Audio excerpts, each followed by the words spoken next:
ഇന്ന് ഞാൻ മാത്രമേ ഉള്ളൂ കേട്ടോ വീട്ടിൽ. ഉമ്മയും വാപ്പയും ആലപ്പുഴയ്ക്ക് പോയിരിക്കുകയാണ്. ഹാദുക്കുട്ടൻ സ്കൂളിലും പോയി. ഇക്ക രാവിലെ കടയിലേക്കും പോയിട്ടുണ്ട് കേട്ടോ.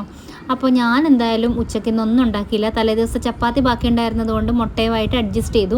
ഹാദുക്കുട്ടൻ വൈകുന്നേരം വന്നപ്പോൾ പുട്ടും പഴവും ആക്കി കൊടുത്ത് അഡ്ജസ്റ്റ് ചെയ്തു. പിന്നെ ഹാദുക്കുട്ടനെ നേരെ കൊണ്ടുപോയി മദ്രസയിൽ വിട്ടു. അത് കഴിഞ്ഞിട്ട് തിരിച്ചു വന്നപ്പോൾ വീണ്ടും ഞാൻ ഒറ്റയ്ക്കല്ലേ ഉള്ളൂ. പിന്നെ പുറത്തൊക്കെ ഒന്ന് ചുറ്റി നടന്നപ്പോൾ ഈ ഒരു സംഭവം കണ്ടു. പണ്ട് സ്കൂളിലൊക്കെ പോകുമ്പോൾ അടിയിട്ട് കഴിച്ചിരുന്നൊരു സംഭവമാണ് കേട്ടോ. ഇതിൻ്റെ പേരൊന്നും ഞാൻ ഓർക്കണില്ല. അപ്പോൾ നിങ്ങൾ ആരെങ്കിലും ഇത് കഴിച്ചിട്ടുണ്ടെങ്കിൽ കമൻറ്റ് കേട്ടോ. ചെറിയൊരു പാഷൻ ഫ്രൂട്ട് പോലത്തെ ഒരു സംഭവമാണ്.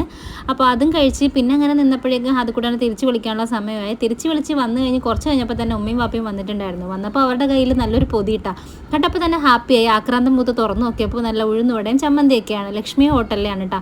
അപ്പം തന്നെ ഞാൻ ചായ ഇട്ടു. ഉമ്മയ്ക്കും വാപ്പയ്ക്കും എനിക്കും ഹാദുക്കുട്ടനൊക്കെ ഉള്ളത് എടുത്ത് വെച്ചു. ഇനി ഉഴുന്നുവടയിലേക്ക് നല്ലോണം ചമ്മന്തിയൊക്കെ ഒഴിച്ച് ചായയും കൂട്ടി കഴിക്കാം. പിന്നെ ഇക്ക വന്നപ്പോൾ വീണ്ടും ചായ ഇട്ടു, കേക്കും കൂട്ടി അതും കഴിച്ചു. അപ്പോൾ ഇത്രയേ ഉള്ളൂ.